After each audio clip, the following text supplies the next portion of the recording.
Donald Trump, the savvy $10 billion lawsuit. Hello, I'm H.G. Tudor. The US presidential election nears its conclusion, and next week we'll find out who becomes the next president of the United States. Will Donald Trump triumph and have a second term, or will Kamala Harris be the first female president of the United States? The situation becomes all the more divided and polarized within that country.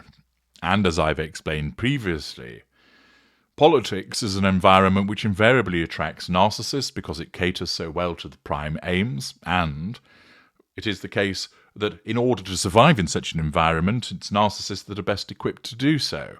We have two here, yet again, fighting it out with one another, seeking the votes of a nation. Whether Trump is your preferred candidate or Harris is, that's a matter for you. And I make it very clear for those of you who remain hard of understanding. Videos such as these are not saying whether the individual is good or bad. They're simply there to explain to you the narcissism of the particular individual, so you can understand more about the way that they behave and also have real-life examples in respect of the way that a narcissist conducts themselves. There are still clowns who persist in thinking that I'm dabbling in politics in the United States. I'm entitled to an opinion like anybody else, but I'm not expressing an opinion on the actual candidates. I'm talking to you about their narcissism. Do understand that to be the case.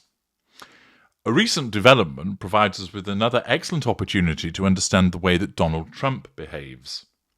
Donald Trump, as reported by The Telegraph, is suing CBS News for $10 billion over claims the network doctored an interview with Kamala Harris to make her appear more coherent. There will, of course, be those that will argue she needs that because her word salads do invariably cause her to appear to be incoherent. There'll be others that will reject such a suggestion.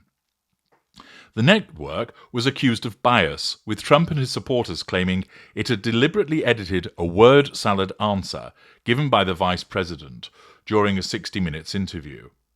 In a preview aired a day before the interview, Ms. Harris was seen giving a rambling response to a question about Israel, but in the actual interview the following day, her answer to the same question was significantly shorter. The network later admitted it had clipped the vice president's answer to make it more succinct, but rejected Trump's claim that its editing was deceitful. The president is now suing CBS for billions in damages, claiming that its actions amounted to voter interference and were an attempt to tip the scales in favor of the Democratic Party in the election. Now, naturally, the editing of this particular interview is seen through the lens of Donald Trump's need for control. It has been admitted that there was editing. The network said that it did it to make it more succinct. So it's not a case that it's claiming that it's been edited when it's not. It has been edited. The interpretation placed upon that is where the difference lies. The network says, we were making it more succinct. Trump suggests, no, it was deceitful. And of course, he sees this through his lens of the necessity of control, and quite understandably would see that the editing of his opponent's speech would be construed by him as interference. Remember, it could be assessed to be interference, and simply, therefore, Trump is using the truth of what has happened, but still as a narcissist, utilizing it to pursue the prime aims. Or his narcissism is putting a spin on it, calling it deceitful, when in actual fact, it simply was just editing to make it more succinct. You will have your own views as to which one you think it is, but the whole point of this is for you to understand that whether it was done to make it more succinct or whether it was done to be deceitful, As seen by Donald Trump, it's a threat to control, which necessitates a response from him to nullify that threat to control, and that is a lawsuit. Trump's lawyers filed the lawsuit on Thursday in response to what they called CBS's partisan and unlawful acts of election and voter interference through malicious, deceptive, and substantial news distortion calculated to confuse, deceive, and mislead the public. They may be correct about that. That might be their interpretation. President Trump brings this action to redress the immense harm caused to him, in other words, nullify the threat to control, to his campaign and to tens of millions of citizens in Texas and across America by CBS's deceptive broadcasting conduct, the lawsuit obtained by Fox News Digital said. In the preview clip, Ms. Harris's answer was, "The work that we have done has resulted in a number of movements in that region by Israel that were very much prompted by or a result of many things, including our advocacy for what needs to happen in the region." But when the interview aired on Monday's show, Ms. Harris appeared to give a more focused response. "We are not going to stop pursuing what is necessary for the United States to be clear about where we stand on the need for the war to end." Thus, it appears to me that it wasn't so much edited as replaced.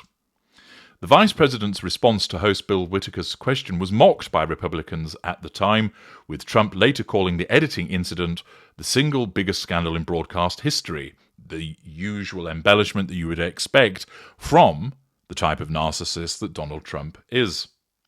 To paper over Kamala's word salad weakness, CBS used its national platform on 60 Minutes to cross the line from the exercise of judgment in reporting to deceitful, deceptive manipulation of news, the lawsuit read.